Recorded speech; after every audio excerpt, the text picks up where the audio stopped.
Happy Sunday, everyone. It is a huge Sunday. I'm in Texas, obviously. Wishing that I was at Oxford Plains because today, I talk about crown jewel races all the time, and I get to go to some of these. And I was actually supposed to be at this one, but some circumstances out of my control. But almost as good, but better for you guys live from Oxford Plains Speedway with a preview of the 50th, and I've got my 49th annual shirt on that this gentleman gifted me. Welcome back, my main man, Phil Whipple. Phil, my brother. I hear some awful nice sounds behind you right now.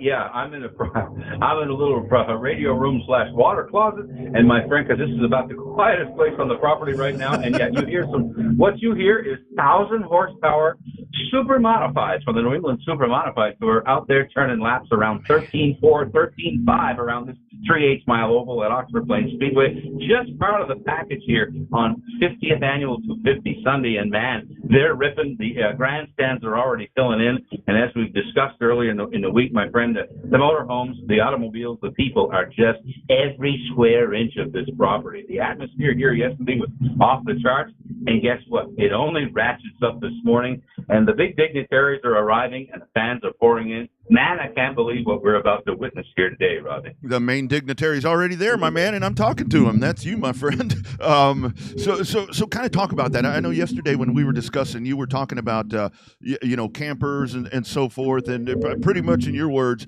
not an ounce of real estate there for people to get in there and park and so forth. It's just that massive. It's unbelievable, but this place turns into a little city unto its own every year on 250 weekend. And granted, this is a big property. I will remind you and your listeners, this is the largest sporting arena in the state of Maine. There's about 12 or 13,000 permanent seats here on the front stretch, and there's room for another 3,000 out back. There's a huge, long grandstand area in the pit area and stuff, and they just all paved all the walkways and stuff out back there. This property, Rodney, has been painted, cleaned, manicured, and fixed up wicked for this weekend for this 50th annual deal. And guess what? Every bit of it is sparkling, but every bit of it is filled with humanity. The first words I heard from my grand marshal this morning as he called me as he was wheeling in looking for a place to park is, "Oh my God, Whipple, look at the people around here." Dave Dion himself is just floored with the motorhomes and the campers and the people and stuff. He said, "What's going on with the Oxford 250, Phil?" I said, "For the 50th, my friend, it's going to be a pretty big deal." So we got old Dave all bubbly out back. He's surrounded by people in the pit area right now because he's a god, man. Dave Dion's man. a god here in New England, particularly at Oxford Plains Speedway, where he won 3 major events here, and his brothers are tailing around with him and stuff. And it's just going to be just like Lynch. You have this big wheel, and it just adds to the flavor and the excitement as we get ready for today's activities to have a guy like that on the grounds. And there will be pictures taken, and I'm going to set up a nice autograph session for my VIPs this afternoon. And with Dave and Jamie Obi, who's also here already this morning, they're on the cover of that 50th program. You think the line for the autograph table, mister, is going to be huge? It's going to be impressive today because we've got some of the top guys from New England racing history lined up here at Oxford Plains Speedway. So a lot to take in, lot to process, and it's going to be a hell of an auto race here tonight too. So we're getting pretty jacked, Rodney. Phil, and I know earlier in the week when we talked on Dirty Air, I even hate to bring this up to anybody when it comes to a race weekend, but I know Friday weather was not anybody's friend. I heard Alan Dietz talking on Racing America about some of that. Yesterday looked good. You got cars on a green racetrack, and it really appears, knock on wood, that Mother Nature is going to be on our side. It looks like for this one this evening. Fortunately, Rodney, and yes, I'm glad you brought up the weather thing because just speaking with our great colleague Alan Dietz just a short time ago about that, their plans with Racing American stuff, they've got some other programming in the can in case we get a little rain delay and stuff this afternoon. There is a chance we'll have a little period of some showers this afternoon. Of course, if we lose the racetrack, we'll lose an hour or two before we get it back dried and get back going again. I don't think Even if they roll in, they're going to hit until after we get our heats in. Keep in mind, because of this, we lost all on-track activity Friday, and so it condensed Saturday and Sunday into 2 very full days. We started 2 hours early yesterday. We were going to drop the green at 4, and we started at 2, ran about till 9, and then today we're going to start at 1 as opposed to the traditional 1:30 for the 6 heats for the SLMs. And so we bumped it up a little, and it's going to be a very, very full day. But yeah, to get back to weather, I think it's going to cooperate. But if anything, we'll get a few little quick, maybe a couple passing showers in the afternoon, but we should be able to go right back at it and complete the program in a reasonably timely fashion. Well, when you see Mr. Dietz again, you tell him the studio here is fired up, so Dirty Air with you and I can go on and be a filler if needed. So we are ready to go if that happens. Phil, talk about that part. Again, you mentioned heat races and so forth. Kind of tell folks what they're going to be watching if they haven't watched the 250 before, kind of the format, a little bit of a different format, how qualifying and so forth works for this crown jewel. Yeah, it really is. They only take a few from the heats. I think they take 4 from the heats, and there's 6 of them. And we got 62 plus cars out there flipping out, stressing their gourds out there, trying to figure out how they're going to get in this thing tonight. So you'll have 6 heats and 3 consies and an LCQ, a last 10 qualifier. And the guy that wins that LCQ can either take the loot or start at the tail end of the field. Of course, they always choose to start at the back of the Oxford 250. It's the Oxford 250 they're going to run. But yeah, it's a much different thing. It's nothing to do like the Derby. It's not about money and speed. This is about racing your way into the race. Doesn't matter your last name, how much you won last week, last year, or in the last 30 years. It's all about today. And keep in mind, this what blows people away on this thing is this is a one-day gig. They show up crack of dawn on Sunday morning, practice their ass off like they're doing now, and then they qualify the heats, all these heats in second round, and then the LCQ in the afternoon, and have a little quick supper break. Then we're going to do our thing 6:30, and 6:30 the big race goes. And so talk about a long, arduous day, but man, the energy and the adrenaline is what carries them all through it. They find their way to gather up a little more energy once the big race comes. And every single one of them, when they roll those cars out and they get set for driver intros, Kate Gray all the way up through to Bubba Pollard, they'll tell you there's goosebumps, Rodney. They say, man, something really big's fixing to happen right here, and we're going to be here to witness it. There's really nothing like it, and I'm so glad that the day has finally arrived. Yeah, no doubt about it. Isn't that the cool thing? Because I know with the evolution of things and motorsports and everything that we watch over time, things kind of change, formats change and all of that. Isn't it really cool that the 250 continues to kind of stay the dirt feel where it's like, you said it, everything in one day. Just leave it alone. It's worked for 49 other freaking times. Just let it be and just let it work its magic. I think that's part of the nostalgia there, that it's just magical the whole day. It is. That's part of the mystique. There's been, a lot of times when they've considered, a lot of people said, man, your Sunday program's wicked up there. It's a killer. Long day. Have you guys ever considered having the heats on Saturday and the big feature on Sunday? Quick answer, no. Quick answer, no. They'll never alter the 250 to a 2-day event or a 3-day event. That's not what this event is about. Dion will talk at length about it. Bob Baer's concept was, this is going to be a one-day show. You're coming in and practice in the morning, qualify in the afternoon. We're going to run that race that night. It loses kind of its premier prestige when you dilute it down to a 2- or 3-day event. Then it is no longer the nation's richest single-day short-track asphalt stock car race. And right now it is. Oh, and now that we're celebrating our 50th, we joined the Derby at the top of the heap on short-track high-profile races because we got a half-century under our belt now.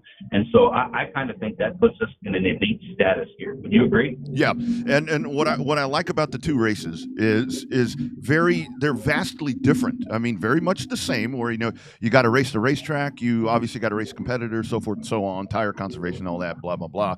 But very different, like you're talking about. Here we are, one-day show. You got the Derby. It's a 3- or 4-day ordeal, and no matter what, they are the two baddest ass pavement short track races you're going to find in the country.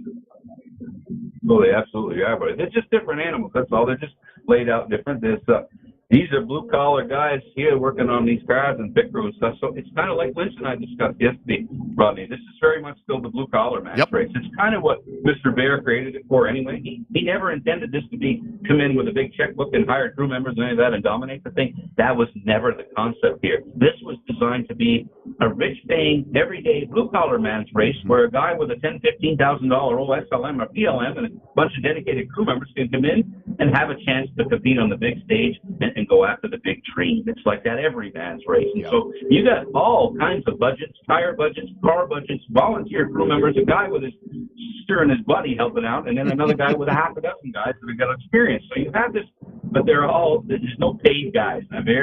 No paid crew chiefs, no paid crew members. This is a bunch of everyman kind of guys from all over the Eastern Seaboard and a lot from Canada, and they're just thinking, oh man, it's the 50th annual. We want to perform in this one. And so you got all them blue collar guys working their asses off out there, and it's still a little muggy today. They're all out there busting it right now because, man, the pressure's beginning to mount as we get towards the 11 o'clock hour here in the heat. That's only a couple hours away from the first green flag of the qualifying heat. So time to start ratcheting up, my boy. We're getting pretty excited here. Oh, man, I cannot wait. I've got it queued up and ready to go. So let's talk about this race. I tell you what, maybe we're going to have a dirty air curse. Hopefully, we got the revved up curse where people come on revved up and they win. DG12 was on Thursday that you set up there, and man, he looks swift. Talk about some of the major players in your opinion here as we dive into the 50th. Man, my pick with DG and lining him up in you guys' conversation the other night, that weren't too far off base, Rodney. That kid continues to fly around this place with that Fury chassis, that DG12. I continue to put him at the top of the list, and I really think, Trevor's been strong again. Mm-hmm. And I know I went back to those same two guys, but they tell me Bubba's getting around good this morning with that team car of Cookson. And Cookson's strong because he knows his way around and he's on a hot streak. And, the Rose is strong because they've got momentum on their side. Cole Butcher is all lit up to defend that title. He'd like to go back-to-back as a Canadian. And so Butcher and, Joey Dwyer and Travis Benjamin. Man, I don't know where to start. There's a lot of talent in this thing. All of them come out of the woodwork. And Jeff Taylor, the 9-time Oxford Plains Speedway champion who never won this race, did everything in his career in the state of Maine except win an Oxford 250. He's back to give it another stab. Of course, Jeff's the owner and proprietor at Distance Race Cars. His distance racing chassis are superior here at Oxford. He builds cars that fly around this finicky 3/8 mile oval. His is really killer too, and man, he swears he ain't gonna quit until he wins himself an Oxford 250. So just one of the many storylines. Out of towners, locals who have always tried for years and haven't pulled it off. Guys who are looking to do another one. And man, you want to think about tearing the grandstands down like Alan Dietz did. How about if old Mike Rowe at 73 years of age, bouncing back from cancer, Rodney, and then back in the race car this year? If he was to win his fourth Oxford 250 tonight, you'll hear the noise from Austin. Man, that I was going to ask you about that. How great is that having him back there? I was watching him yesterday, and he looks pretty solid. But I think the comment was that he's like over 100%. He's good to go, and you can't count these guys out. Just the amount of time that they have in that racetrack, and the whole thing is, Phil. We can talk about guys being fast in practice and heat races and all that. 250 laps around that little jewel right there, man. That's equalizer right there. The racetrack is the equalizer once this event starts tonight.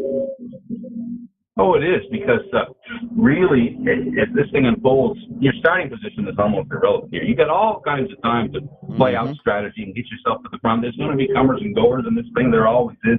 There's guys that get all excited. They got a hot car in the first 125 and they burn their shit up, and then they go backwards. And then the old dogs go up and look at them and wave at them as they drive by and say, "I'm going good. Go to the front now. You burn your shit up. I'm going to the front." There's all these different strategies and stuff, and you get all these guys who they don't know what to think when the pit stop comes, because these volunteer guys, and a lot of them will tell you, "Man, we just hope to get in and get 4 tires on this thing and not look stupid and get back out on the racetrack." It's tough. These guys are not trained crew members there. Right.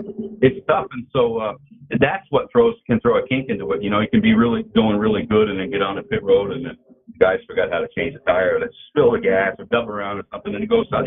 They're not professional crew members, but they do the best they can. And that strategy will unfold like it unfolds, and the guys will put But you're right, bud. It's the 250 laps, and this racetrack that's the great equalizer. It's about the middle of the way through. It won't matter if your name's Pollard or Cookson or who you are. You'll have to have yourself in the right position midway in the race and make your stop at the right time in order to prevail later on tonight. Yeah. And it's going to be a lot of guys with that same desire. Yep. That's right, and that is a great story. Lastly, Phil, I'll let you go. I know you got stuff to do. So that was a big kind of right about the time Dirty Air on Thursday. We were able to kind of break that a little bit. Where Max Cookson, I mean Bubba Pollard, I mean those cars look alike. Any idea how all that came together? I know Bubba had a SRL race, that he had to tend to in Missouri. But man, how about Max Cookson? That right there, that's a good dude. When you have let's let the good old Southern boy jump in one of my cars and come on out here and be a teammate.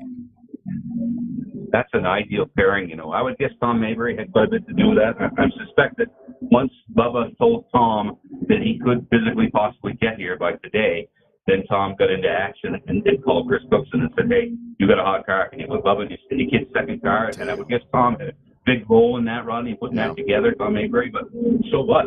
So what if the track owner jumped in? The track owner knows we need Bubba Pollard here. Yeah, that's right. And Bubba knows that Cookson kid's been flying. He's going to climb into one of those distance cars that's kind of built for this place. And Max is shaking it down. I heard that car's a rocket and all ready for the big guy to climb in. He's probably already running some this morning.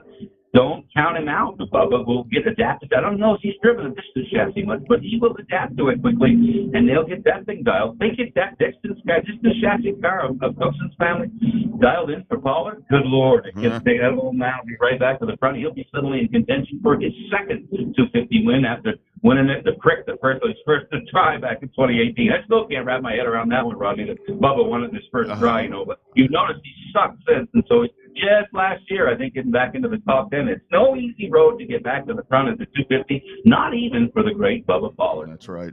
He shocked the world in 2018. Let's see if he can do it again. And I'll tell you, he's having a great year. He's winning in a lot of stuff, but he is just one of many contenders that we will follow along today. Phil, man, I tell you, I am so jealous of you right now. I can see the grin on your face, and I can't even see you.